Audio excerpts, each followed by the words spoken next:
Hello, my friend.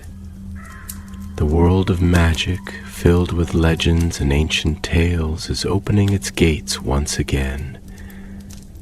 Tonight, in the Gryffindor dormitory by the crackling fireplace, I will share another story with my friends. Join us, for the magic is about to come alive. In the quiet folds of a late autumn afternoon, when the wind whispered secrets through the branches of bare trees and the roofs of Hogsmeade glistened with a recent drizzle, 3 students from Hogwarts School of Witchcraft and Wizardry ambled down the cobbled lanes of the wizarding village. The air was thick with the scent of wet leaves, chimney smoke, and the lingering sweetness of butterbeer from the 3 broomsticks. Ivy Bellamy, sharp-eyed and inquisitive, walked with her long Ravenclaw scarf wound twice around her neck, her nose buried in a small, leather-bound book. She hardly watched where she was going, though she rarely needed to. Her instincts were unnervingly good. Beside her strode Connor Flint, a Gryffindor 5th year with wind-tossed hair and a crooked smile that often preceded trouble. His wand was tucked behind his ear like a quill, and he was bouncing a stolen exploding snap card between his fingers, heedless of the tiny sparks it emitted. Trailing just behind was Elsa Greaves, a calm and calculating Slytherin whose cloak bore the faint shimmer of a disillusionment charm she'd yet to remove. She preferred silence over conversation and secrets over stories, which made her presence in their trio all the more curious. They had permission to be in the village, as all 3rd years and above did on certain weekends, but this particular afternoon found them wandering farther than usual, past the shops and main thoroughfares, past Honeydukes and the shrieking upper windows of the Shrieking Shack, to the sloping hills behind the Hogshead Inn. "I read something odd last night," Ivy murmured, snapping her book shut. There was an entry in Secrets of the Spellbound about a sealed structure in Hogsmeade. Stone walls, no windows, and no door. Connor gave a short laugh. "Sounds like a rock." Elsa narrowed her eyes. "Where, exactly?" "Behind the Hog's Head," it said. "Lost behind bramble and time." Ivy's voice had the tone it always took on when she was chasing one of her curiosities. "No one's been able to get in, but some say you can hear voices from inside if you stand very still." Connor glanced toward the sagging eaves of the Hog's Head, its sign swaying in the wind. "Well," he said, flashing a grin, "sounds like a good place for an adventure." "No pranks," Elsa warned, already tugging her hood higher against the drizzle. "If this is real magic, it's probably dangerous." That, of course, made Connor all the more eager to go. They crept past the rear of the inn, stepping over mossy stones and through patches of stubborn gorse that scratched at their robes. The trees here grew denser, their twisted limbs like old fingers reaching toward the sky, and the air grew still, unnaturally so. Then they saw it. The hut stood in a hollow, surrounded by ivy-choked stones. It was made of black slate, ancient and soundless, and unlike anything else in the village. There was no door, no windows, just 4 sheer walls and a roof that seemed to drink in the light. A ring of mushrooms, perfectly white and undisturbed, circled its base. "That's not right," Ivy said quietly. "Mushrooms like that don't grow in such perfect rings by chance." Connor tapped the stone wall with his wand. "Solid, no cracks. What do you reckon? Vanishing entrance?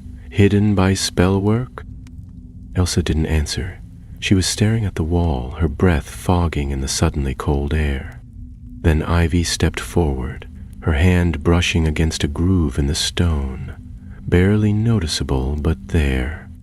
A faint shimmer rippled out from her touch, and for a moment they all saw it.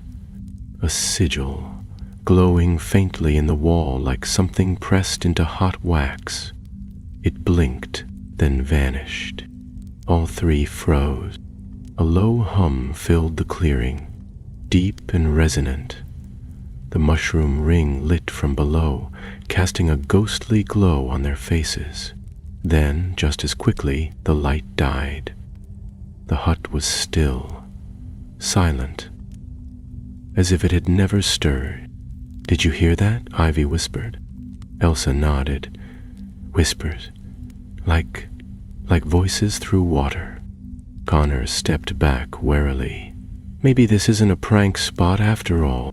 They debated for several minutes whether to leave or investigate further, but it was Ivy who stayed closest, tracing the wall again with her fingertips. Fascinated. "I'll come back tonight," she said softly, almost to herself. "I want to see what happens in the dark." "You'll do no such thing alone," Elsa snapped. "You've read too many cursed diary entries." But Ivy only smiled faintly and said no more. They left then, reluctantly, but none of them quite felt the same as they had before. Something about that hut lingered in their minds, like a puzzle missing its final piece. That night, as rain began to fall across the forbidden forest, and the wind lashed at the castle's towers, Ivy slipped out beneath her invisibility cloak, one she had borrowed from the school's hidden stores.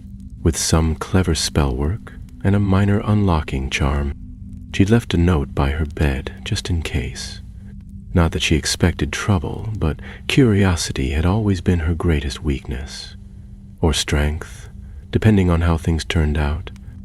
Down through the corridors she went, silent as a breeze, past portraits that grumbled in their sleep and staircases that tried to wander, out through the main gates and down into the village, where the lamps flickered and most windows had already gone dark. The hut was waiting. She knew it would be. The mushroom ring glowed again as she approached, and the sigil pulsed once, twice, before vanishing entirely. Then, before she could cry out, the ground beneath her shifted. The earth seemed to roll like a wave, and her foot sank straight through the grass and stone. A hand, no, a shadow, reached up and seized her cloak, and she was gone. Just like that. No scream, no light, no sound at all. When the wind died, there was nothing left but the silent ring of mushroom, and a single page from her notebook caught on the thorns of a nearby bush. It read, "Hut without a door. Entry is not found but made." The following morning broke gray and cold. Mist clung to the hills like woolen shawls, and frost had crept along the edges of windows, feathering the glass in delicate spirals. At breakfast in the great hall, the chatter of students was hushed, their voices muffled beneath the weight of the weather. The enchanted ceiling above mirrored the sky outside. Low clouds, pale light, and no sign of sun. Connor Flint sat hunched over his eggs and toast, stabbing at them without interest. He hadn't slept well. He'd waited nearly an hour in the common room, watching the portrait hole in case Ivy returned. She hadn't, and though part of him suspected she might have simply slipped off to the library or some hidden nook in Ravenclaw Tower, another part, the part that had seen the glowing ring of mushrooms and the sigil burn itself into the stone, told him otherwise. Elsa Greaves arrived late. She moved with her usual composed grace, her silver blonde hair tied back in a ribbon the color of emeralds. Sliding onto the bench beside Connor, she poured herself tea without a word. When she finally spoke, it was in a low voice meant only for his ears. "She's not in the castle," she said. "I checked." Connor turned to face her, the lines of worry deepening across his brow. "You sure?" "I asked one of the prefects in Ravenclaw Tower. Ivy never came back last night." "She said she'd go back to the hut," Connor muttered, pushing his plate away. "I should have stopped her." She wouldn't have listened. They fell silent as Professor McGonagall passed down the length of the table, her sharp eyes glancing from face to face with the precision of someone trained in detecting mischief. Neither student spoke until the headmistress had gone. Elsa leaned in, her voice barely a whisper now. If she went back, and if that place took her, then we're going to need more than a map and a wand. Connor straightened, his eyes glinting with the stubborn spark that had earned him detention more times than he cared to count. Then we find her, and we find out what's inside that cursed hut. They met that afternoon beneath the old clock tower, after slipping out under the excuse of visiting Zonko's for more joke sweets. The sky had darkened again, and sleet flicked across the cobbled streets like thrown needles. By the time they reached the back of the Hogshead, their robes were damp and their fingers numb. The clearing beyond the inn looked unchanged. The hut still stood, silent and blank, its stone dark as a crow's wing. But now, ivy was gone. The mushroom ring had withered overnight, the pale caps sunken and rotting. The sigil did not appear when they approached, nor did the stone respond to touch. Elsa knelt beside the bush and retrieved the page that had snagged in its thorns. She read the words aloud. Hut without a door. Entry is not found, but made. Connor frowned. What does that mean? Elsa traced the line with her finger, lips pursed in thought. She was always talking about spell logic, the way some charms aren't cast but unlocked. Maybe this isn't about doors or even spells. It's about intent, about making a way in. Connor stepped forward, wand out, and placed his palm flat against the cold wall. Let me try. He closed his eyes and thought not of spells or riddles, but of Ivy. How her laughter always came just before disaster, how her eyes sparkled when she was about to break a rule. He pictured her standing inside, waiting. I need to find her, he whispered. Let me through. Nothing happened. He opened his eyes, disappointed, and turned to Elsa, but she was gone. There was no sound, no rush of wind, no flash of light. Only the sense that something had... The clearing was empty save for the hut, the trees, and the rotting mushrooms. Connor's heart pounded. He ran to the wall, calling her name, slamming his fist against the stone. Elsa! What happened? Elsa! Then, without warning, the sigil burst forth again, burning like a star etched into the rock. The ground beneath him quaked. A deep hum filled the clearing, and before he could step back, the world tilted, and Connor Flint vanished. Inside the hut, the air was warm and close, thick with the scent of candle smoke and old stone. Ivy stirred from where she lay on the floor, a shallow groove of moss beneath her cheek. She sat up slowly, her limbs heavy, her head spinning. Above her, the ceiling arched like the belly of a cavern, and strange runes glimmered faintly in the mortar. There were no walls, not as she'd expected. Instead, the space folded in on itself, like mirrors turned at odd angles. Corridors twisted away in all directions, none quite straight, none quite real. It was like being inside a riddle made of stone and light. Ivy, a voice called. Not far, but not near either. She scrambled to her feet. Connor? Ivy! He shouted again, this time clearer, closer. She ran toward the sound, dodging the curving walls, the floating embers that pulsed in the air like fireflies. At the end of the hall, Connor appeared, stumbling as he caught sight of her. They collided in a relieved hug, speaking over one another, breathless and wide-eyed. How did you get here? Touch the wall, off to Elsa. Wait, where is she? I don't know. I haven't seen anyone since I fell through. Connor stepped back, studying the strange chamber. This place, it's not just a hut, is it? No, Ivy replied, eyes scanning the markings. It's a pocket realm, like the Room of Requirement, but older, built into the walls of the world. It's alive. Connor looked unconvinced. Alive how? Before she could answer, a voice, low and ancient, echoed through the chamber. 3 have come where 1 was meant. Balance must be paid. The air thickened. The walls began to shift again, like pieces of a puzzle being moved by unseen hands. A shadow fell across the chamber, stretching impossibly long. Ivy grabbed his arm. We have to find Elsa. Connor nodded, and get out of here. Together they turned into the shifting maze, unaware that behind them the entrance had sealed shut. And above them, high in the ever-shifting ceiling, a single eye blinked open. The corridors of the hut defied all logic. Walls twisted and bent as though carved from melted wax, folding upon themselves in shapes that refused to obey the ordinary geometry of the world outside.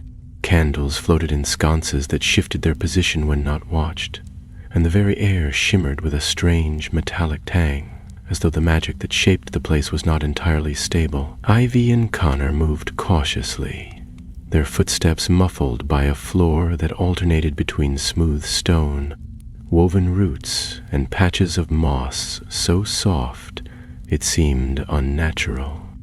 This is no ordinary spellcraft, Ivy whispered, her eyes flitting from rune to rune carved along the walls.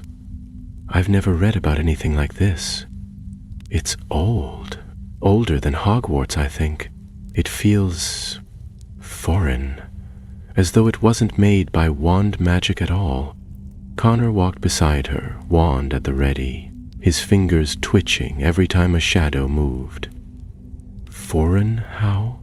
Like cursed tomb foreign? Or secret ministry experiment foreign?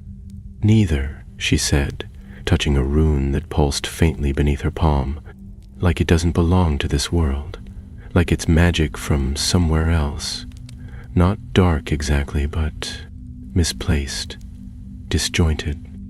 Their path led them through a narrow archway, where the ceiling dipped low, and they had to duck beneath hanging vines that trembled when touched. The vines seemed to whisper as they brushed past, not in words, but in a language just beneath hearing, like wind through reeds. On the other side of the archway was a chamber bathed in greenish light. Its walls were covered in mirrors, each reflecting not the room itself, but different scenes, some impossibly distant, some familiar in a way that made the skin crawl. One mirror showed the Gryffindor common room, though no students were within. Another showed the Forbidden Forest under a red-tinted sky. A third displayed the corridor outside the Defense Against the Dark Arts classroom, but the portraits there were weeping black tears. Connor turned slowly in place, his eyes wide. What is this place doing? Is it showing us possible futures? Or memories, Ivy said, frowning. Or lies. There's no telling in a place like this. They moved on quickly, unwilling to linger in the mirror room any longer than necessary. The next hall was narrow and straight, the walls covered in countless tiny carvings. Names etched with a trembling hand, some familiar, others lost to time. Ivy paused, her eyes catching on a name that sent a shiver down her spine. Gellert Grindelwald, she read, her voice barely above a whisper. He's been here. Or he built this. Connor looked over her shoulder. You think this is one of his hideouts, but he was defeated ages ago. Not all his works were destroyed, Ivy said quietly. Dumbledore ended him, but Grindelwald left things behind, fragments of his legacy.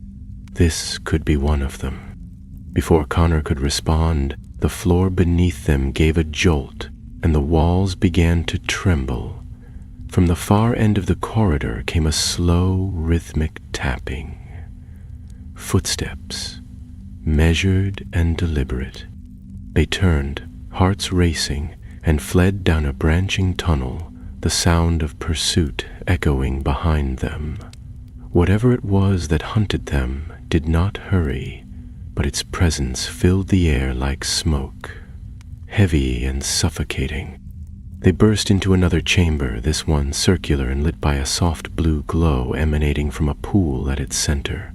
The water was perfectly still, though no walls enclosed it, and the surface reflected not the room above, but a star-filled sky. Ivy stepped toward it, drawn by something she didn't understand. "Ivy, no," Connor said, grabbing her arm, but she shook him off gently. "I think it's showing the outside," she murmured. "Look, it's the night sky. The real one. Maybe this is a way out." She reached out and dipped her fingers into the pool. The surface rippled like silk, and a swirl of stars danced away from her hand. But then the pool darkened, and in its depths a face began to form. Elsa's face, pale and wide-eyed, her lips moving as though trying to speak, but unable to make a sound. "She's alive," Connor said urgently. "She's trapped in there." "No," Ivy whispered, stepping back. "That's not a reflection. That's a lure." The image of Elsa began to twist, her features warping, her eyes growing hollow and black. The water boiled and hissed. Connor pulled Ivy away as a dark hand rose from the pool, stretching toward them, its fingers long and jointless, like branches carved from shadow. With a cry, Ivy flung a blasting curse at the water. The spell struck the surface and sent a shock wave through the room, knocking them both backwards. The hand vanished. The pool fell still once more.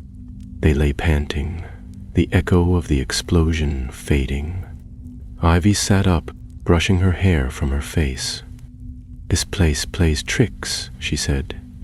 "Elsa's not in the pool. It was trying to pull us in." Connor rose, helping her up. "Then where is she?" They didn't have long to wonder. From a narrow arch ahead, light flickered, a pale, steady glow unlike the shifting hues they'd seen elsewhere. Ivy led the way, and as they passed into the next space, they both stopped. Elsa was there, standing within a circle carved into the stone floor. She looked unharmed but distant, as if standing behind a pane of invisible glass. Her eyes locked on theirs, but she didn't move. "Be trapped in a stasis ward," Ivy said. "It's Grindelwald's design. I saw diagrams like it in Magic's Forbidden and Forgotten. The runes keep the target frozen in time, suspended between seconds." Connor stepped forward. "Can we break it? Maybe, but we'll have to undo the runes without triggering the fail-safes." As Ivy knelt beside the circle, studying the etched symbols with growing focus, Connor stood watch, the unease in his chest mounting. The air in the room felt wrong again. Too still. No dust, no breeze, just silence so heavy it rang in the ears. Suddenly, Elsa's mouth moved. It's just one word. "Behind." Connor spun, but it was too late. A figure stepped from the wall itself, tall, draped in robes of woven ash, its face hidden beneath a smooth oval mask. The mask had no eyes, no mouth, only a series of faint ridges that shifted as it tilted its head. The figure raised a long-fingered hand, and with a flick of its wrist, the door behind them slammed shut. Connor raised his wand, but the figure did not flinch.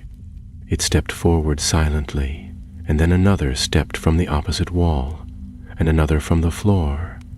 3 in total, surrounding them with dreadful precision. "Ivy," Connor hissed. She worked faster, muttering incantations under her breath, her fingers tracing the runes with careful precision. The figures began to circle, their movements gliding, soundless. The temperature dropped. Frost laced the stone, creeping out from beneath their robes. Then, with a sudden crack, one of the runes split down the middle. Light burst from the circle, and Elsa staggered forward, gasping as time resumed around her. But before they could celebrate, one of the masked figures lunged, and the room erupted into chaos. Connor reacted first. He flung himself between the masked figure and Elsa, his wand slashing through the air as he bellowed, "Expelliarmus!" The spell struck the figure squarely in the chest, but instead of being flung backwards, it simply staggered and glided sideways, its limbs folding in a boneless, unnatural way. It did not fall. It did not stop. It kept coming. Elsa, still breathless and shaken, raised her wand unsteadily. Ivy caught her by the wrist and pulled her toward the side of the chamber, where the floor dipped into a shallow trench lined with runes, remnants of the stasis circle. They slipped across the stone, their shoes sliding on the frost-slick surface as the air filled with shimmering sparks of spellfire. Connor threw spell after spell, stunning charms, jinxes, even a shield, anything to keep the figures at bay. One of them raised a hand and absorbed a jet of red light with a ripple across its robes, like water catching a pebble. Another reached out, and with a twist of its arm conjured a long black chain that hissed through the air and nearly caught Connor by the ankle. He dove aside just in time. "They're not human," he shouted over his shoulder. "They're like Dementors, but wrong." "Wraith-bound," Ivy said as she helped Elsa regain her footing. "They're animated by memory and oath, not soul. Grindelwald's deepest guards. They protect what he wanted hidden most." Elsa's face paled. "And what exactly is that?" Ivy's eyes darted to the far wall where the stone shimmered with heatless fire. "I think we're about to find out." The figures moved in perfect silence, but not without purpose. One raised both hands, and the walls around them began to bend inward, closing like the petals of a stone flower. Ivy realized with growing dread that the chamber itself was folding to trap them, a prison forming around their steps. "This way!" she cried, dragging Elsa toward a narrow gap that had appeared in the wall near the floor. "Connor!" He turned and sprinted after them, narrowly ducking as one of the wraithbound slashed downward with a hand tipped not with nails, but obsidian-like claws. They threw themselves through the opening, landing hard in a tunnel that immediately sealed shut behind them with a muffled thud. The silence that followed was so complete, so absolute, that for a moment it felt as though the world had blinked out of existence. They lay on the floor, catching their breath. Connor rolled over and let out a short, humorless laugh. "Well, that was cheerful." Ivy sat up, brushing soot and ash from her robes. "That wasn't a defense system. That was a test." Elsa frowned. "A test for what? Who would build that?" "I don't know," Ivy said, lowering her voice. "But the Wraithbound didn't try to kill us, not really. They could have, but they didn't. They were driving us somewhere." Connor looked down the tunnel, which stretched on ahead, curving slightly as it descended into the depths. "So, we keep going?" "We don't have much choice." They lit their wands and pressed on.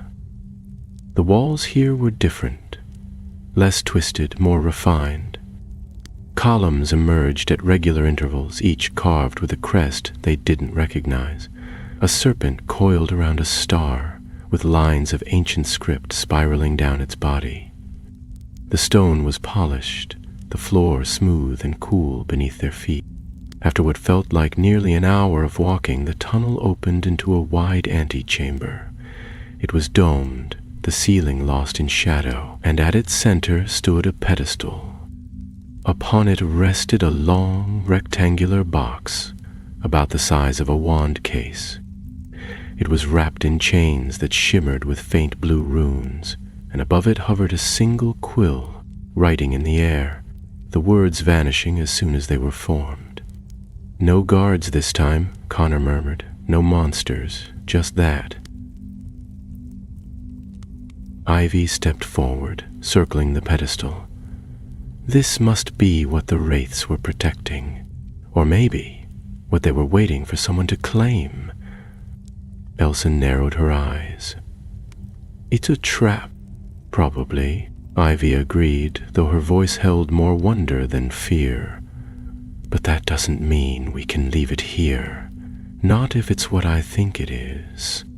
"And what do you think it is?" Connor asked. Ivy's expression grew serious. Grindelwald was obsessed with more than power.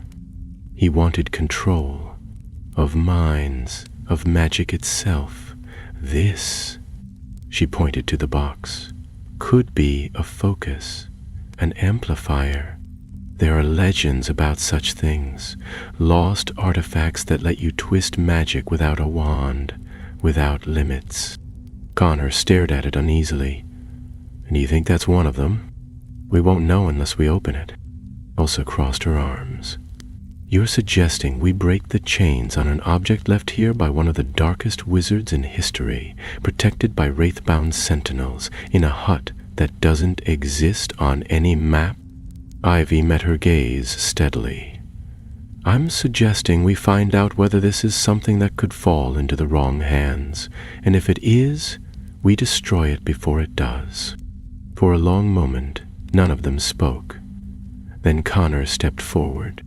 "All right, let's see what this thing is." He raised his wand, but Ivy placed a hand on his arm. "Wait, the chains are runic locks. Break the wrong one and the whole room could collapse. Or worse. Let me try." She knelt before the pedestal, examining the glowing runes. Her fingers moved with care, tracing symbols, muttering counter-charms under her breath. The first lock snapped open with a sound like a breath being drawn in. The second followed moments later, and the third, slower and more reluctant, released with a faint shudder in the stone. Only one chain remained. Ivy paused, hand hovering. Something changed. The chamber darkened slightly, though no light had gone out. A chill passed through the air, and the quill above the box stopped writing.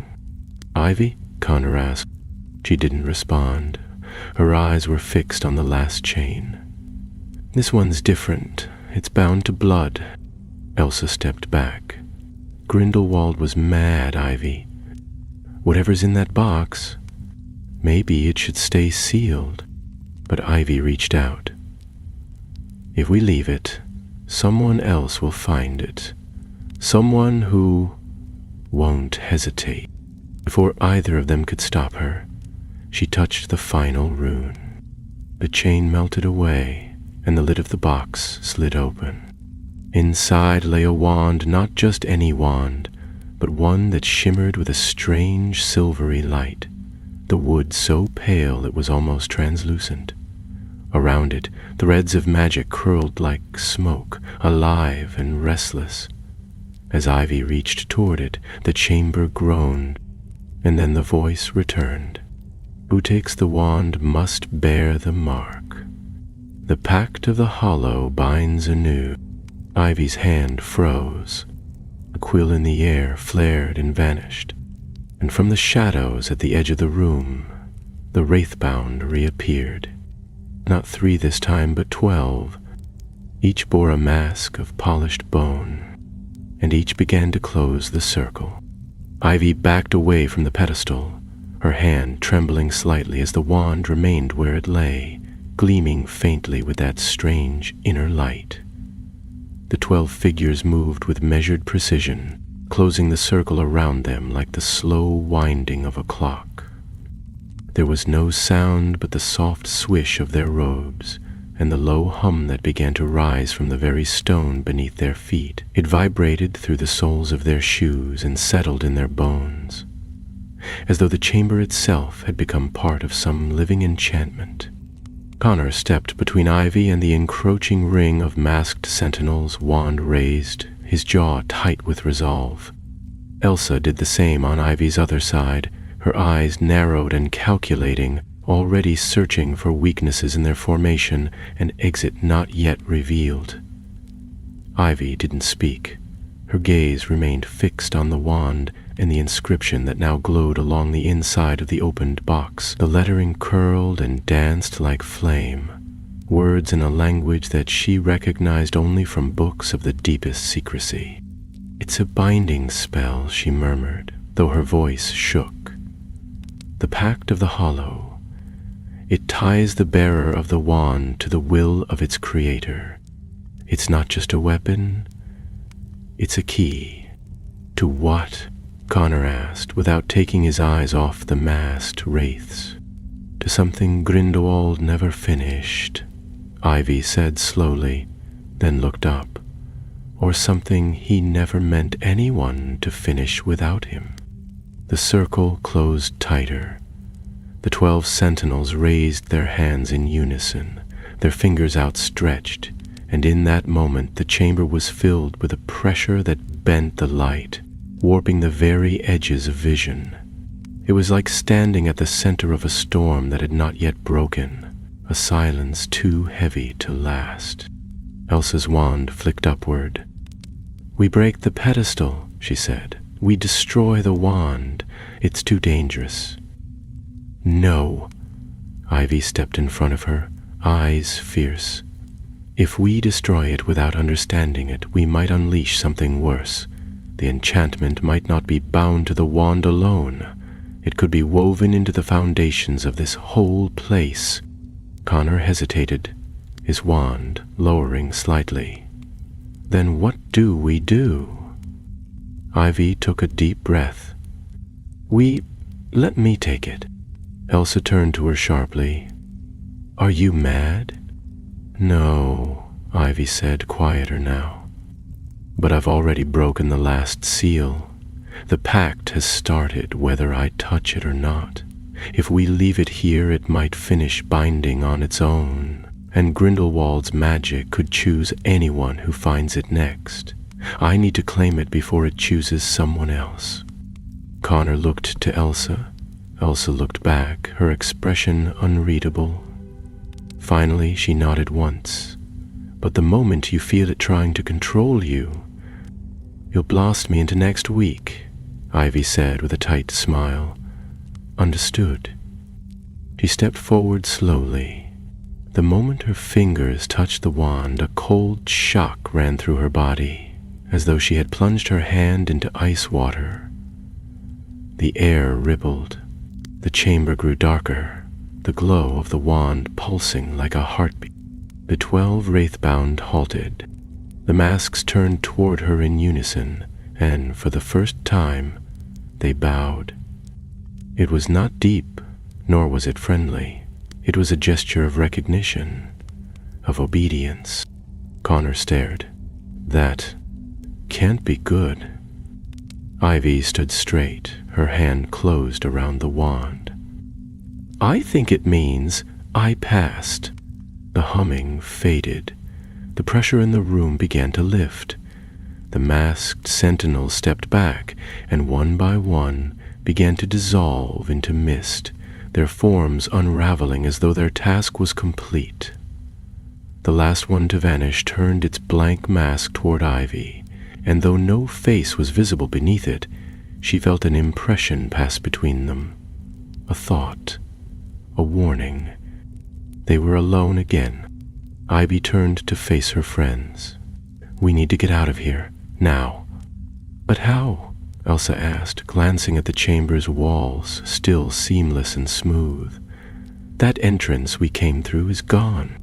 Ivy raised the wand. "I think I can open a path." But I don't know where it will lead. Connor shrugged. Better than staying here with more of those masked nightmares?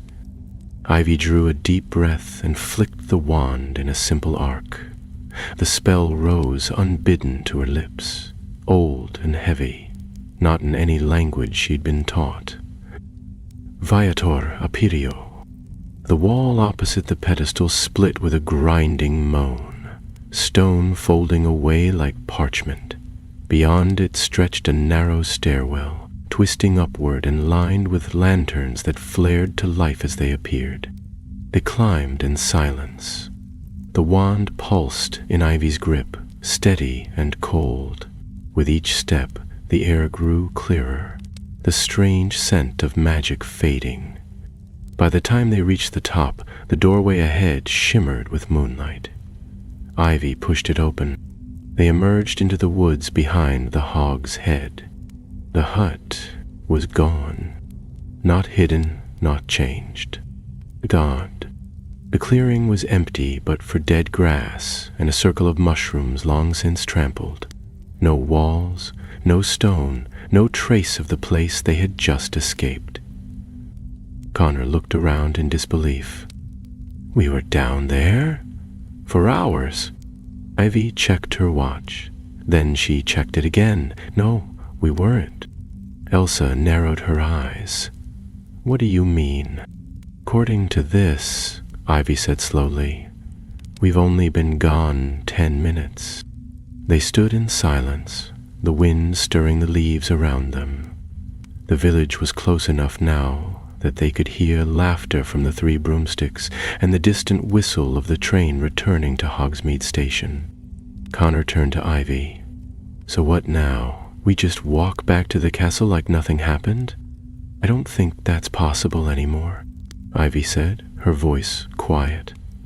We found something Grindelwald left behind, something unfinished, and now it's bound to me.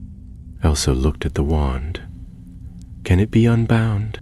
I don't know, Ivy admitted, but I do know this. Whatever it was meant to open, it hasn't yet. And if Grindelwald wanted this so badly he built an entire realm to hide it in, then someone else might come looking for it. Connor sighed. Well, at least it's not boring. They began walking, the shadows of the trees stretching long behind them as the sun sank lower. None of them spoke for a while, each lost in their thoughts. But far beneath the ground they had left behind, in the space where the chamber had once been, something flickered. A single rune, not extinguished, waiting. The corridors of Hogwarts had never felt so strange. After their return from the woods behind the Hog's Head, Ivy, Connor, and Elsa had expected some sign that the world had changed with them, that perhaps the sky would darken, or that whispers would follow them through the halls, but instead everything remained as it had been. Students rushed to lessons, Peeves played his usual games in the stairwells, and Filch grumbled over muddy footprints in the entrance hall. No one noticed that the 3 of them were quieter than usual, or that Ivy now carried a wand tucked deep inside her robes, which was not her own. They told no one what had happened. Not Flitwick, who might have known something of ancient runes.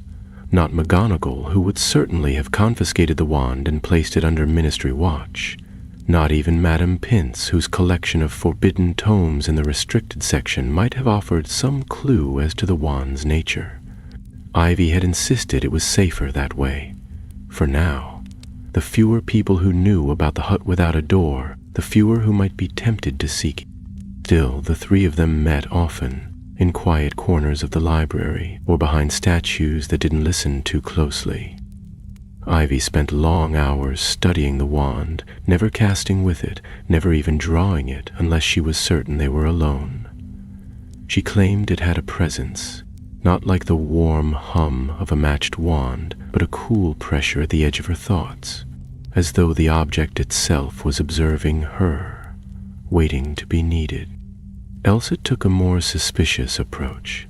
She had begun cross-referencing known magical relics tied to Grindelwald's movements during the years before his fall, digging through fragments of reports, fragments of correspondence, anything that might connect a wand of pale wood and living smoke to his darker ambitions.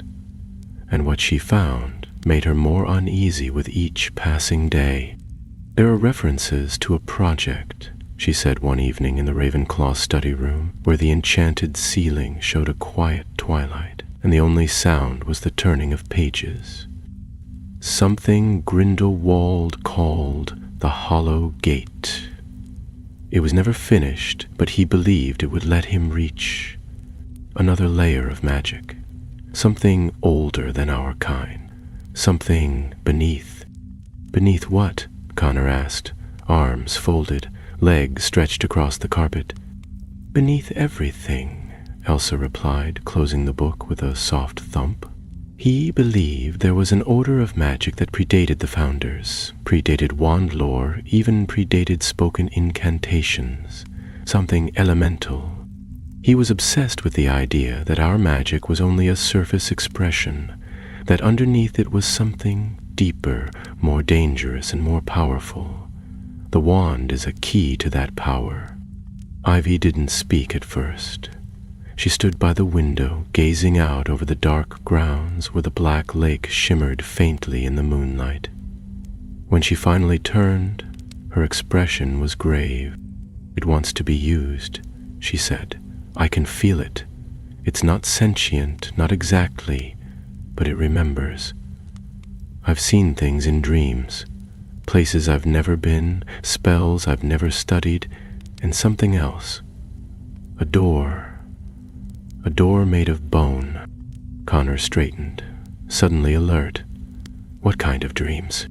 "Twisting corridors, stone floors like in the hut, voices calling through walls, and the door. It's always there, sometimes closed, sometimes cracked open." Ivy lowered her voice. "I think the wand is showing me what it was meant to unlock." Elsa looked uneasy. "And if you open it?" "I don't know," Ivy admitted, "but I don't think it would stop with me." That night, Ivy returned to the Ravenclaw Tower long after the other girls had gone to bed. She climbed into her four-poster, drew the curtains shut, and lay staring at the ceiling, her mind racing. The wand rested beneath her pillow, cold even through the fabric, but somehow comforting in its silence. She drifted into sleep slowly, her thoughts swirling, and when the dream came again, it was clearer than ever. She stood in a vast open hall, carved from smooth stone that reflected nothing. The sky above was not a sky at all, but a dark, endless stretch of water, held suspended as though by invisible glass. Columns of bone rose on either side, and at the end of the hall stood a door. It was tall and narrow, fashioned from bone and ash, with runes etched deep into its surface. And this time it was not closed. It stood open by a sliver, and through that sliver Ivy could see a pale, pulsing light.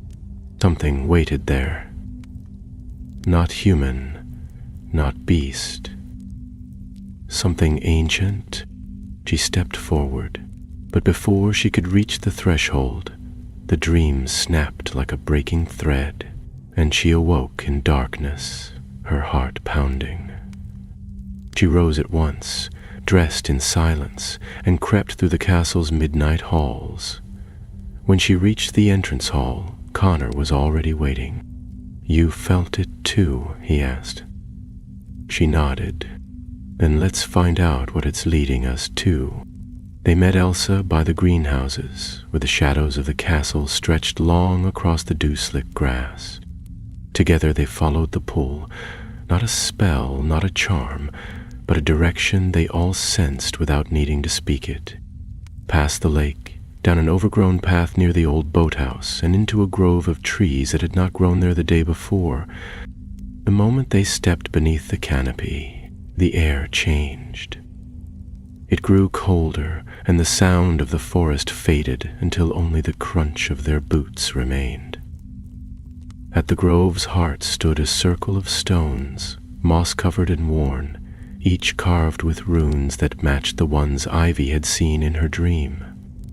In the center of the circle, half buried in ivy, was a door, tall and narrow, etched with the same markings as the wand. Ivy stepped forward, drawn to it like a moth to flame. "I don't think this is a dream," Connor said, his voice low. Elsa glanced around the trees, her wand at the ready. "It's a gate, one of the hollow gates." "And it's waiting for me," Ivy whispered, placing her hand upon the surface. The bone was cold and smooth, and at her touch, the runes began to glow. The ground trembled. The stones hummed. The door creaked inward. And beyond it, darkness breathed as the bone-wild door groaned open. The light of Ivy's wand illuminated a passage descending into the earth, hewn from stone older than the forest above. The air that rolled out was neither cold nor warm, but possessed a kind of stillness that felt unnatural, as though no breath had passed through it in centuries. The walls within bore the same etched sigils as those on the wand, and they shimmered faintly as Ivy stepped through the threshold, the light from her wand reacting to them like ink drawn to parchment. Connor and Elsa followed at once, neither speaking. Their wands lit the path ahead, casting long, strange shadows on the walls. The tunnel sloped down steeply, curving as it went, and after a short time, the sound of the world above, wind, trees, even their own footsteps, faded to a soft hush as if the very stones were absorbing the noise. Ivy led them in silence, following not just the carved runes but the pull within her mind, a quiet voice that was not a voice at all, guiding her forward like the tug of a current. The air thickened the deeper they went, not with dust or damp, but with magic. Heavy, unshaped magic that seemed to press in from all sides.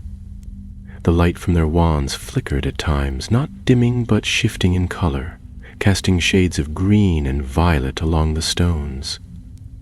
They passed doorways that led nowhere, openings that shimmered and then vanished when approached, and staircases that looped back on themselves in impossible ways. The entire structure seemed to defy the rules of space, a place carved from the memory of a world rather than from the world itself.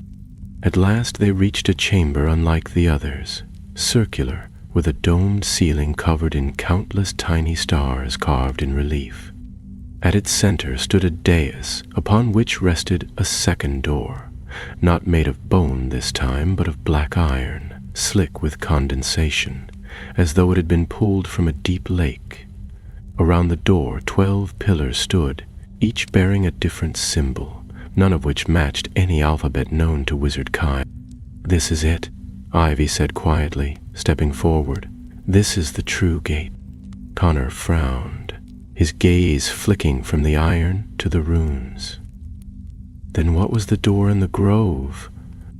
"A lock," Elsa answered, her voice just as hushed. "A threshold to the final chamber. Grindelwald meant for only one to reach this place." Ivy raised the wand, and the symbols on the 12 pillars lit with soft blue fire. The iron door gave a shudder, and a deep hum reverberated through the floor.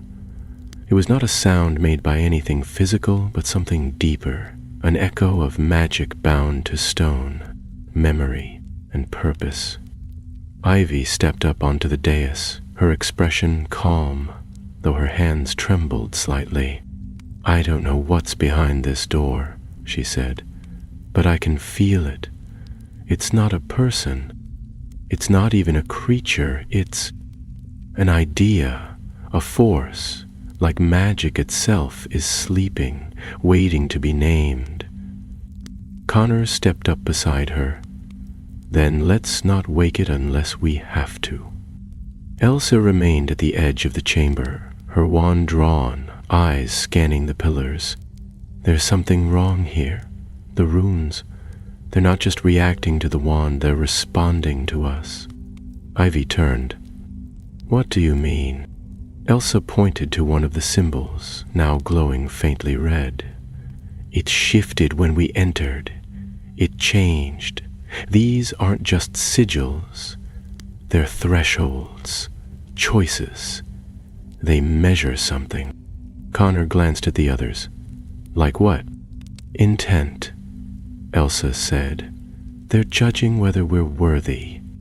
Before anyone could respond, the iron door let out a sharp crack. A line split down its center, and from within light burst forth, blinding, golden, and pulsing like the heart of a living creature. Ivy stepped back, shielding her eyes, but the wand in her hand burned hot, almost painful to the touch. Then the voice came again, deep and resonant, echoing through the chamber, not in sound, but in thought. The key has been chosen, the gate opens, the bearer shall pass, the witnesses shall remain. The light swelled, and the door began to open. No! Connor shouted, grabbing Ivy's arm. You're not going alone. But the floor beneath them shifted, and a ring of light surrounded Ivy, rising like a wall of glass. The magic forced Connor and Elsa back, holding them behind an invisible barrier. Ivy looked at them through the shimmering field, her face pale, lips parted as though to speak, but no sound came out. Ivy! Elsa banged her fist against the barrier. Don't go in alone. I have to, Ivy mouthed, and then, with a last glance back, turned and stepped through the door. The light swallowed her. For a moment, everything was silence. Then the chamber was still again.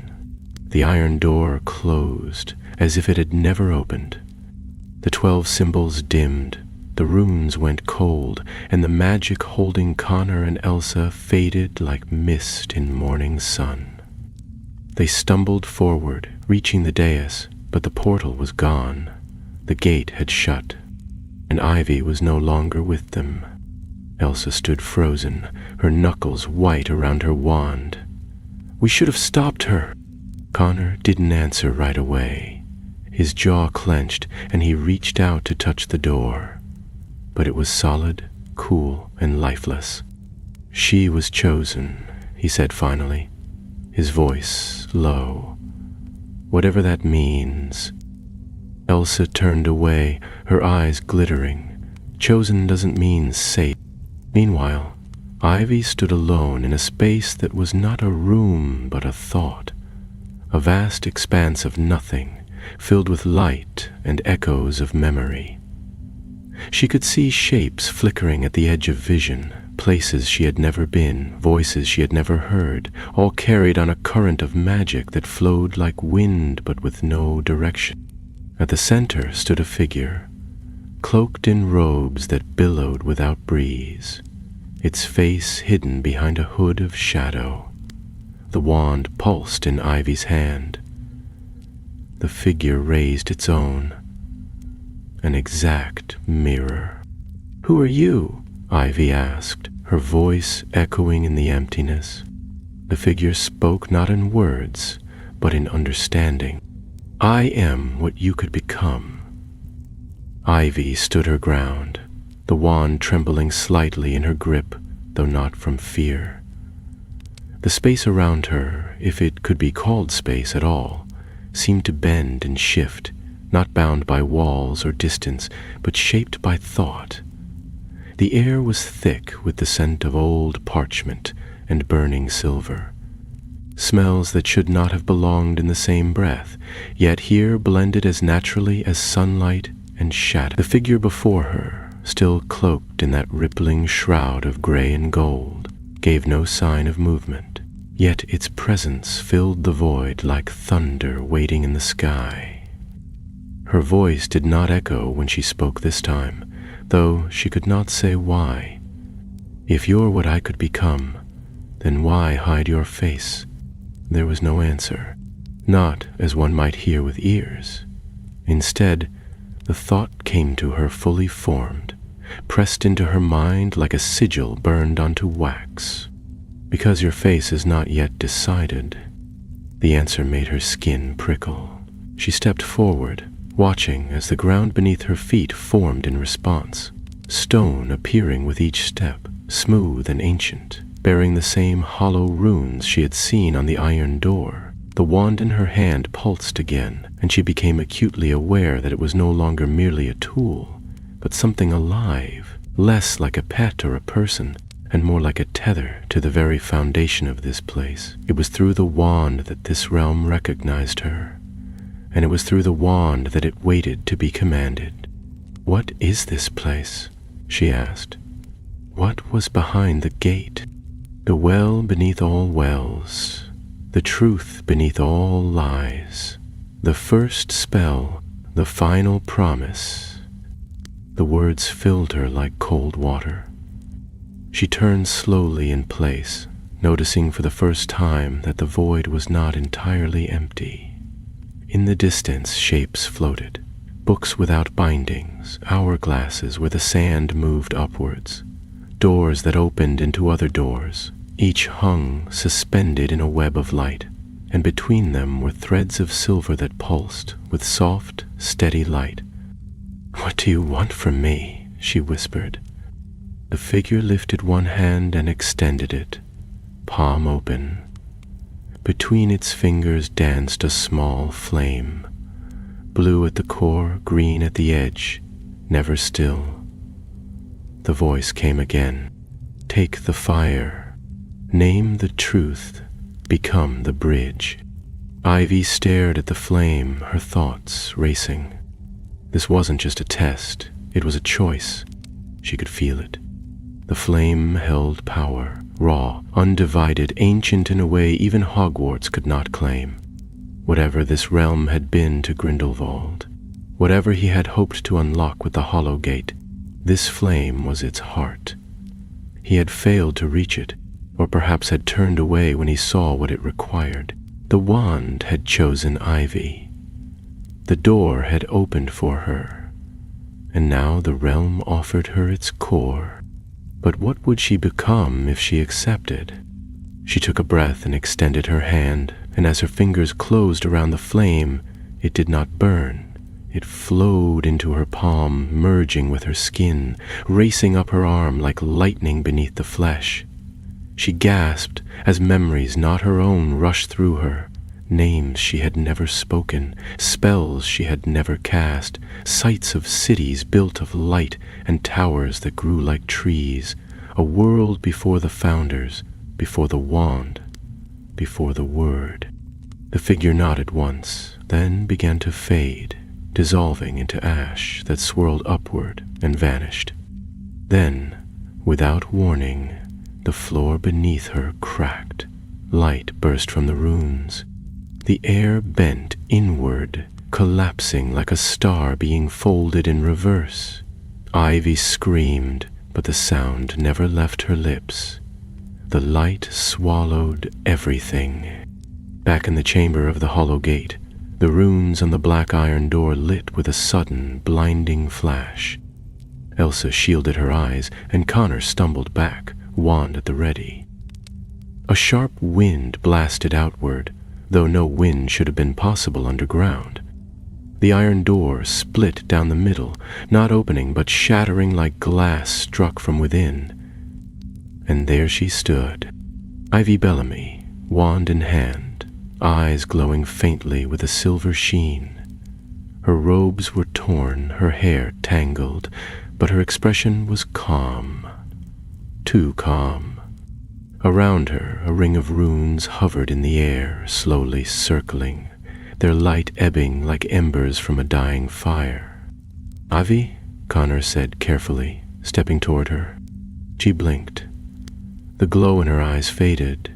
She swayed slightly, and Connor caught her just before she collapsed. Elsa rushed forward, kneeling beside them. "What happened in there?" Ivy's voice was hoarse, distant, but steady. "I saw the first magic, It's not gone, it's only waiting. But it's dangerous, too dangerous to stay in the wrong hands. Grindelwald wanted to bend it. I think it bent him. Connor looked down at the wand in her hand, which now pulsed not just with the same strange light, but with something else. Something deeper. We can't leave this place open, he said. Not now. Not ever. Ivy nodded weakly. The gate must be sealed. Elsa helped her to her feet, and the three of them turned toward the shattered remains of the door. Ivy raised the wand, and the runes floating around her lifted, spinning faster, brighter, until they flared into a ring of fire. She brought the wand down in a single clean motion. Claudia Inventa. The fire shot forward, filling the threshold with blinding light. The walls trembled, the stones groaned. And then, as suddenly as it had all begun, the gate was gone. Where once had stood the iron arch, there was now only blank stone, smooth and seamless, as though the door had never existed. The magic in the chamber faded. The stars above dimmed. The silence that followed was not threatening now, but restful, like a room that had finally been put to sleep. They turned back, making their way through the winding passages once more. The strange doors and shifting stairs did not resist them now. The path was clear, the air lighter, and when at last they emerged through the doorway in the grove, dawn was breaking over the distant hills. Ivy looked back once at the place where the hollow gate had been, then turned her gaze forward. "We may have closed the door," she said softly, "but that kind of magic doesn't vanish. It waits. And one day, someone else might go looking." Elsa folded her arms. "Then we'll make sure they don't find it." Connor nodded, "And if they do, we'll be ready." Together they walked toward the rising sun, three shadows stretching long across the frost-touched grass, and in the hush of the forest behind them, unseen and unheard, a single rune still glowed faintly in the roots of the earth. Waiting, in the days that followed, Hogwarts returned to its usual rhythm: lessons, laughter, mischief, and the steady tick of time that carried students from one season to the next.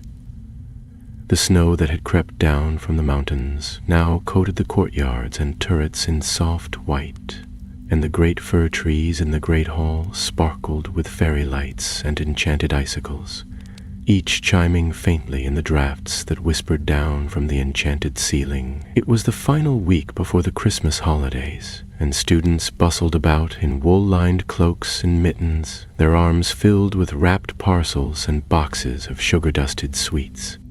Yet beneath all this merriment, a different current stirred. Ivy Bellamy walked the corridors more quietly than before, her thoughts often elsewhere. She kept the wand tucked securely away, wrapped in dragon head and sealed with a locking charm only she could break. It no longer glowed in her hand nor whispered through her dreams, but she could still feel it.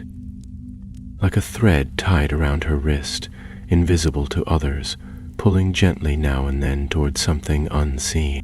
Connor had returned to his usual self in the eyes of others, all roguish charm and muttered detentions, but Ivy noticed the way he stayed close during defense lessons, and the way he always made certain that someone walked with her down from the astronomy tower. He no longer treated their experience beneath Hogsmeade as a finished tale. He treated it as something they had survived. Elsa, meanwhile, had taken to researching hollow-bound enchantments and lost magical constructs with a renewed hunger. She read books by candlelight long after curfew, and had even begun corresponding, under a false name, with an eccentric scholar from Durmstrang who claimed to have encountered similar wardings in the mountains of Romania. Her careful, quiet manner had not changed, but there was a new edge to her questions, and a subtle tension in her wand hand whenever strangers asked too many questions about Hogsmeade. The three of them kept what had happened secret. There had been no official record of the hut, no sign that the grove of trees had ever existed. Even when they had returned to the spot a week later, it had vanished. Not hidden, vanished. The clearing was bare once more, save for the wild grass and a scattering of old stones, none of which bore a single rune. If not for the wand, Ivy might have wondered whether the entire ordeal had been some spell-fueled dream. But the wand was real. One afternoon, Professor Flitwick paused beside Ivy as she gathered her notes after a charms lesson. His eyes twinkled as they always did, but his tone was thoughtful. "Miss Bellamy," he said, "you've grown stronger lately. Your control, your instincts. You're working on something. I don't mean to pry, but I would advise caution. Power gained too quickly often leaves a scar." Ivy nodded, her fingers tightening on her quill. "Thank you, Professor. I'll be careful." He gave her a long look, then nodded once and turned away, his robes fluttering behind him like a banner. She watched him go, wondering how much he truly knew. Of all the professors at Hogwarts, Flitwick had been a dueling champion in his youth and had studied under great masters. He would know the feel of dangerous magic, even if he did not name it aloud. Later that evening, as twilight turned the sky to amethyst and gold, the three of them gathered once more in the North Tower. It had become something of a ritual now, a place above the castle where few students ventured, save the occasional Ravenclaw seeking solitude. They sat near the window, the wind brushing against the stone ledge, and watched the owls wheel through the darkening sky.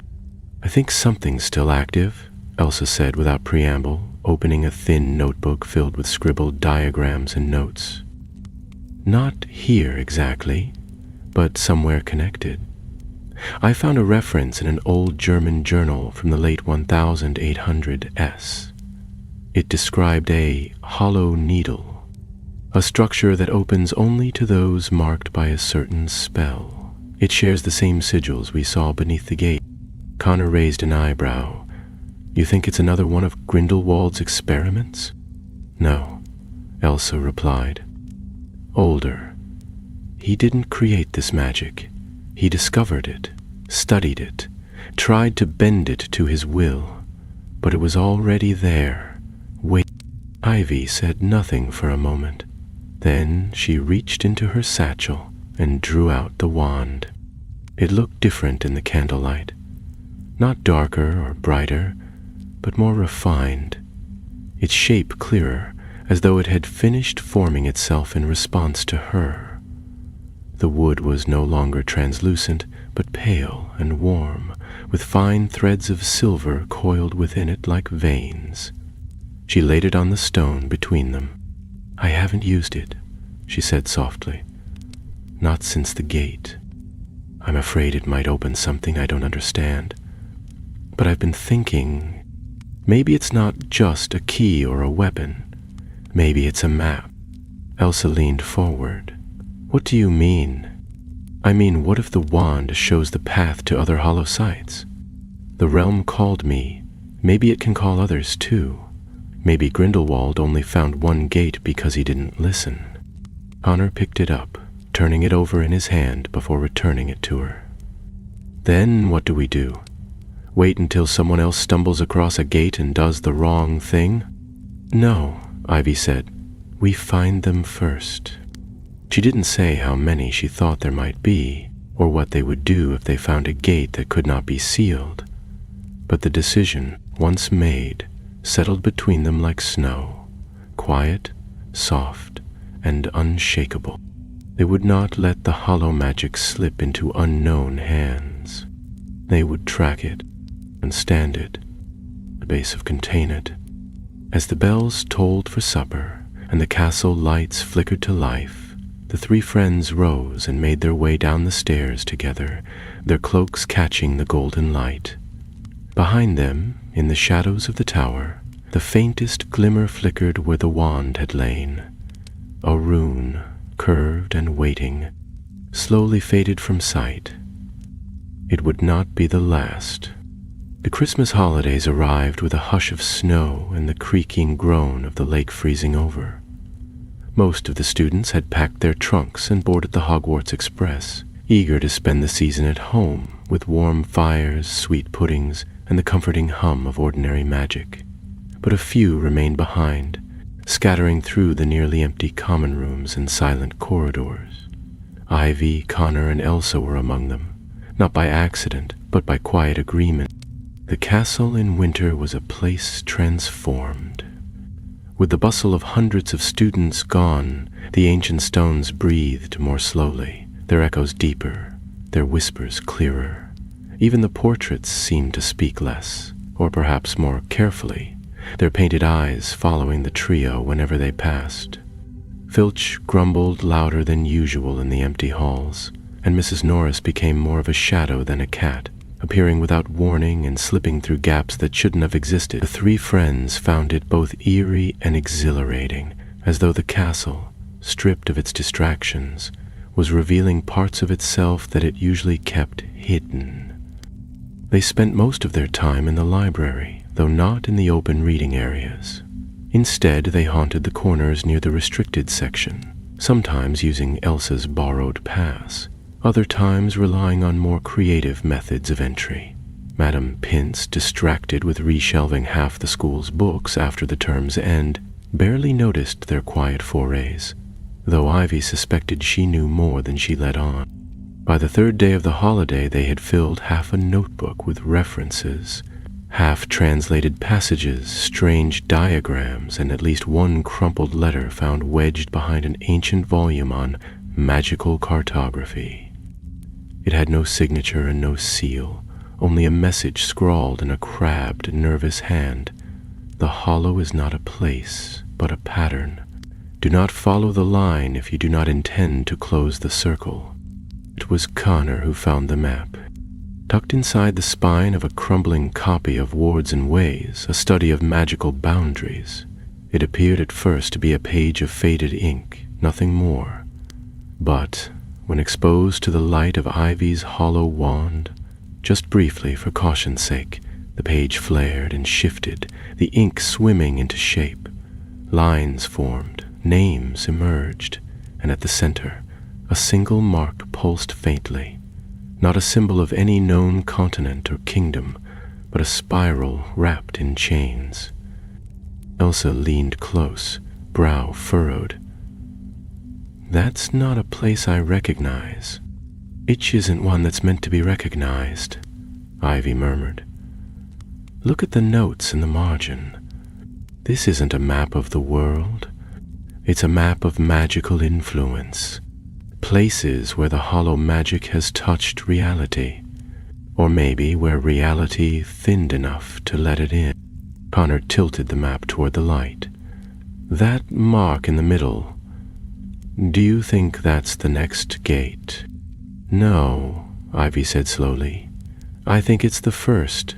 They spent the next day decoding the annotations. The writing was in several hands, some elegant, others jagged, as though the map had passed through many owners. What they could make out spoke of the breach, a well of stone, and the 12th chain. One note, almost erased by time, read simply, "The gate sleeps beneath the frost. When the pattern awakens, the bearer will know." It was enough to stir something in Ivy's chest, a cold certainty that they were now part of something much larger than a single relic or a single spell. The wand had not chosen her to witness, it had chosen her to act. They didn't speak of what it meant beyond that. Not yet.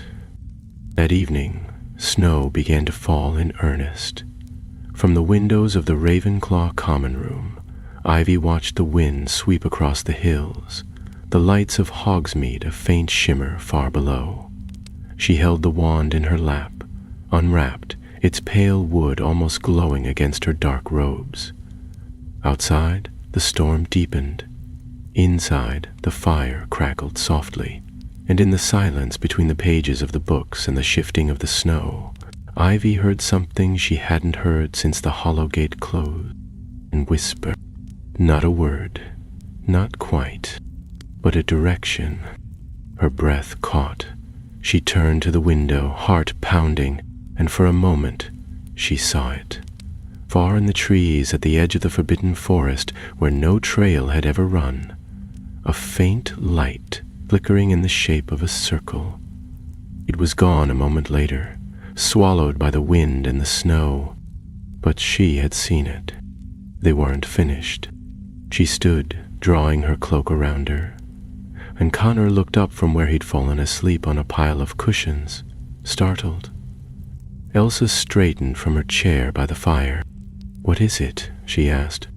It's calling again, Ivy said, voice steady but urgent. There's another gate. In the forest? Connor's expression darkened. That close?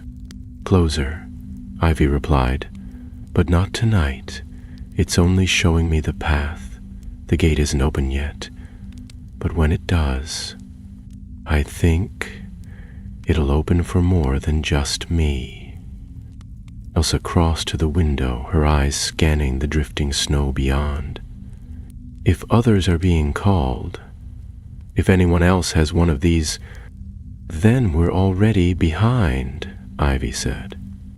She turned back to the fire and lifted the map once more. The spiral at its center pulsed again, and for a brief second, it felt as though the warmth in the room dimmed. Connor rose, stretching. Looks like we're not getting a quiet holiday after all. Elsa folded her arms. We were never meant to.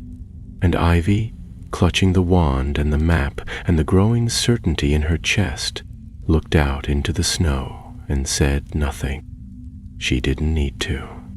Because whatever lay ahead, whatever gates remained hidden, whatever powers slumbered beneath stone and shadow, they had already chosen their path, and the hollow was watching.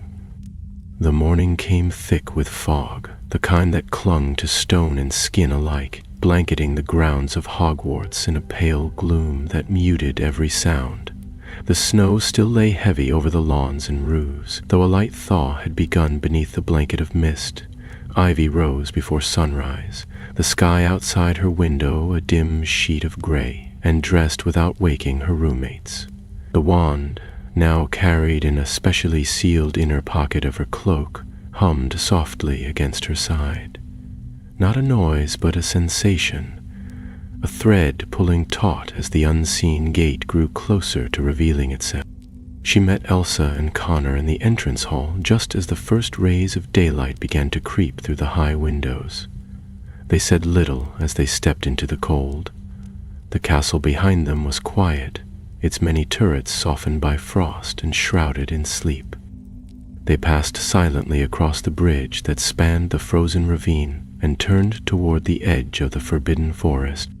It had always loomed there, ancient and watchful, but today the forest seemed different, more aware, as though the trees themselves leaned closer to listen. The light barely filtered through the dense canopy, and even the snow beneath the branches felt untouched, unwelcoming. They followed the direction Ivy had seen in her vision, moving past the usual tracks and into territory that few dared explore. The deeper they went, the more the landscape changed. There were stones here, arranged in curves too deliberate to be natural, and trees whose bark bore carvings far older than any Hogwarts record. After nearly an hour, they came upon a hollow in the earth, sheltered by 3 leaning oaks whose roots reached out like fingers across the frost. In its center stood a low arch of rough stone, overgrown with moss and lichen. It was not a door in the usual sense, no frame, no hinges, no passage behind it, but something about it shimmered faintly in the wandlight, as though the space within the arch had forgotten what it meant to be solid. Elsa moved closer first, examining the stones. These markings, they're the same as the ones in the chamber under the first gate, but this arrangement, it's reversed. Ivy stepped beside her, raising the wand. That's because this isn't a gate meant to be opened from outside. It was sealed from within. Connor frowned, kicking at the snow near the edge of the hollow. Then why is it calling now? If it was locked to keep something in, what's changed? Ivy didn't answer at once. She placed the wand within the arch, letting it hover just above the threshold, and the runes lit slowly, one by one, each with a sound like flint tapping flint. A pulse of warmth ran up her arm, followed by a sensation of deep, restless silence, like a voice about to speak after centuries of holding its tongue. "We did," she said finally. "When I touched the first gate, something woke up. I think it sent out a signal, not through space, but through the hollow magic itself, a ripple. Now the other places are listening." Elsa took a step back, her eyes scanning the forest around them. "Then we may not be the only ones it's calling." They began setting up protections at once. Ivy marked the circle with a containment charm, drawn from one of the books Elsa had smuggled out of the restricted section. Connor conjured a line of fire that encircled the hollow's edge without burning the trees, and Elsa herself set a barrier laced with detection runes, tuned to disrupt illusion and glamour both. Only once they were satisfied did they return to the arch. "It hasn't opened yet," Connor said, eyeing it warily. "Do we try to force it?" "No," Ivy replied. "This one's different. It wants something." She knelt before the threshold, closing her eyes, and opened her thoughts to the wand. At once she felt the shift, images flashing through her mind like pages of a book caught in a gust, mountains shrouded in storm, a chasm filled with roots that moved like snakes, and a face, not a face she recognized, but one that watched her with terrible calm, dark eyes, high cheekbones, and a mark on the brow shaped like the 12th chain. Ivy gasped, and the vision broke. She staggered back, eyes wide. "What is it?" Elsa asked sharply. "Someone's already inside," she said. "And they're waiting." Before either of them could respond, the arch shimmered. The space within it rippled once, like a pond disturbed by a stone, and a figure appeared in the clearing. He was tall, older than them but still young, no more than 20, and his cloak was deep blue, almost black, with silver threads that caught the morning light. His face was the one Ivy had just seen in her vision, and as he stepped forward, the barrier Elsa had cast flared against him but did not hold. It bent, then parted. "I thought you'd come," he said calmly. "The hollow always chooses more than one." Connor's wand was in his hand at once. "Who are you?" The stranger gave a slight bow, though it felt more like acknowledgement than respect. "My name is Corvin Thorn, and I have been walking the hollow longer than you've known it existed." Elsa narrowed her eyes. "That doesn't answer the question." He turned his gaze to Ivy. "You opened the first gate. You took the fire. You carry the echo now. I saw the mark. So did others." "With others?" Ivy asked, her voice even. "There are 12 gates," Corvin said, stepping to the edge of the circle, each tied to a chain, each holding a piece of the pattern. Grindelwald opened 2 before he was stopped. You opened 1. That leaves 9 unclaimed, but the moment one gate opens, the others begin to shift. More bearers will come. Not all of them will be careful. Not all of them will be kind. Connor stepped in front of Ivy. "And which are you?" Corvin smiled faintly. "That remains to be seen. But if you want to keep the hollow from swallowing your world, you'll need allies who understand what's waking." He turned to the arch, placed his hand against the stone, and muttered a word they did not catch. The arch glowed, then faded once more to stillness. "I've kept this one sleeping," he said, "for now. But I won't be the only one watching. The hollow is rising, and none of us are ready." With that, he stepped back into the fog. One blink, and he was gone. The clearing fell silent. Ivy looked down at the arch, then at the wand. The runes on its surface no longer glowed, but the warmth in her chest remained. Elsa stepped forward, eyes scanning the mist where Corvan had vanished. "He's not lying. The name's in the Durmstrang archives. Corvan Thorn, top of his year. Vanished 2 years ago after a study expedition into the Urals, rumored to be chasing a theory about magical convergence." Connor looked grim. "So he's had a head start? And he knows more than he's telling," Ivy added.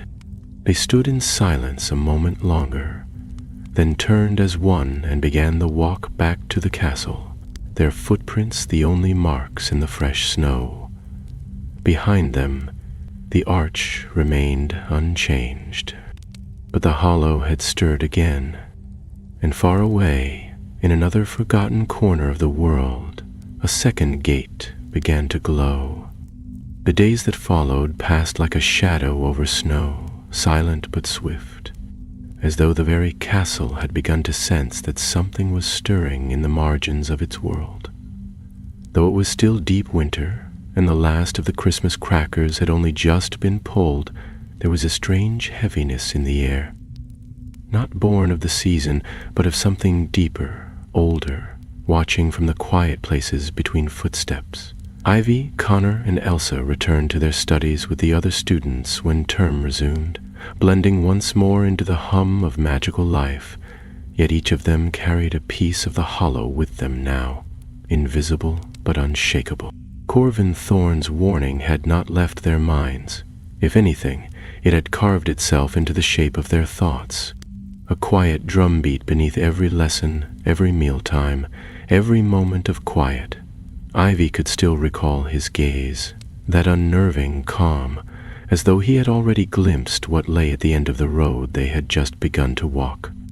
She had tried to trace his name through Hogwarts records, but found little save the most basic entries in a long list of Durmstrang alumni. There were whispers, however, in the deeper pages of magical correspondence, fragments of theory, references to a group called the Chain Keepers, and the occasional mention of an expedition to a place called Dunvalem. It was Elsa who finally uncovered something concrete in a book titled Veiled Realms and Vanished Schools, buried beneath a stack of weathered atlases in the back of the library's restricted cartography cabinet. Dunvalem had once been a small but fiercely secretive magical institution somewhere in the Norwegian fjords, believed to have folded into obscurity after an internal schism during the Grindelwald era. Its founders had been obsessed with forgotten spells, vanished runes, and the convergence of magical forces across the globe. The final chapter included a list of wards and seals found on a site called the Needle of Era, etched into an arch of black stone. The runes were familiar. "It's another gate," Ivy said as they pored over the book beneath the flickering light of a study lantern. "And it hasn't been sealed. It's still open. Or waiting to be."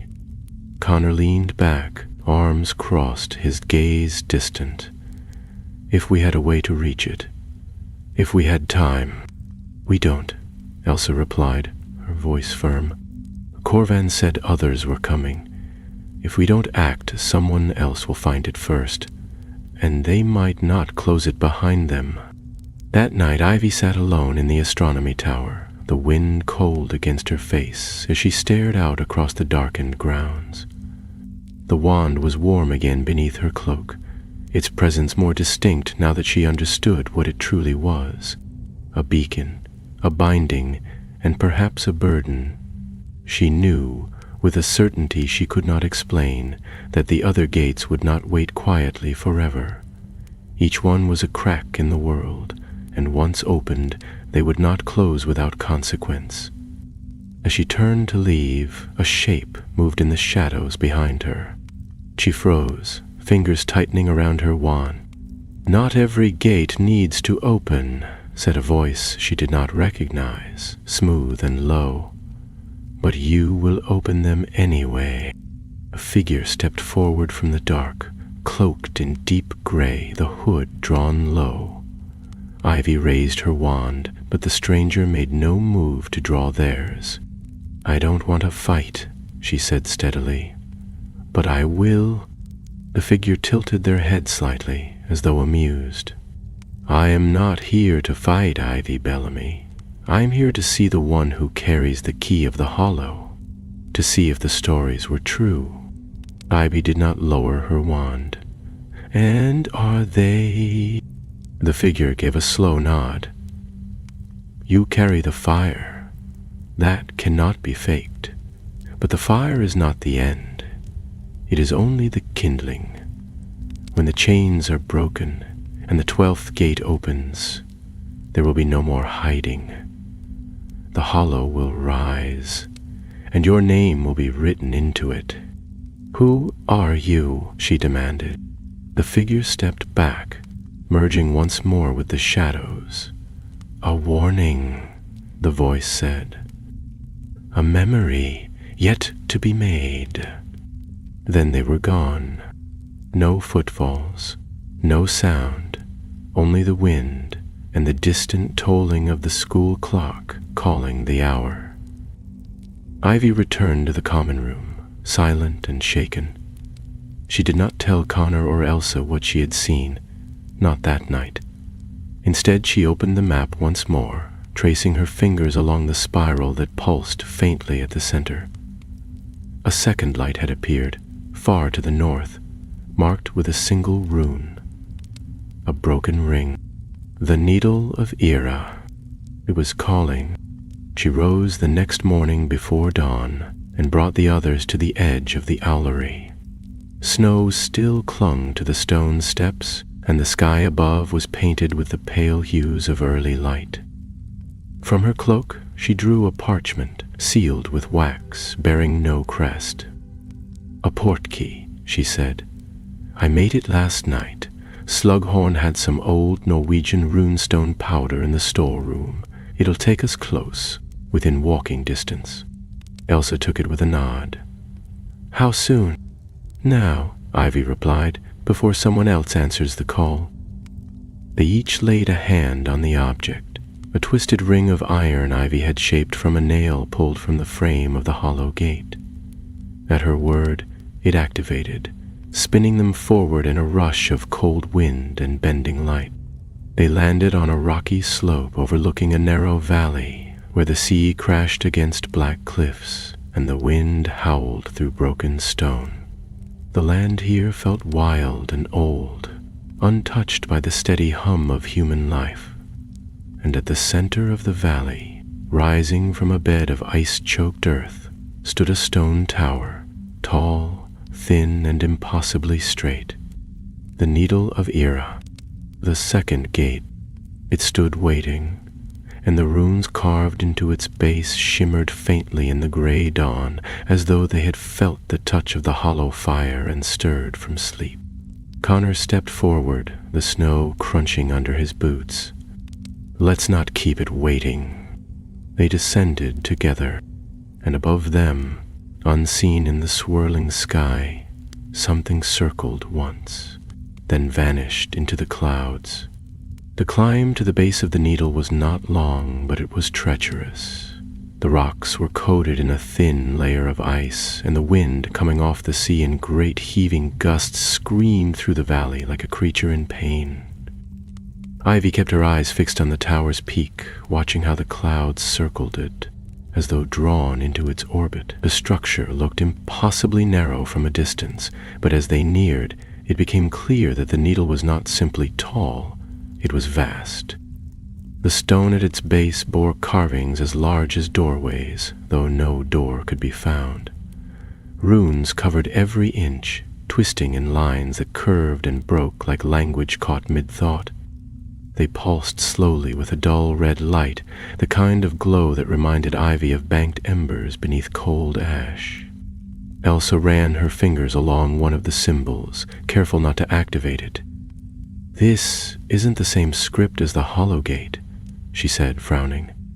"It's older, layered, like someone added to it over time."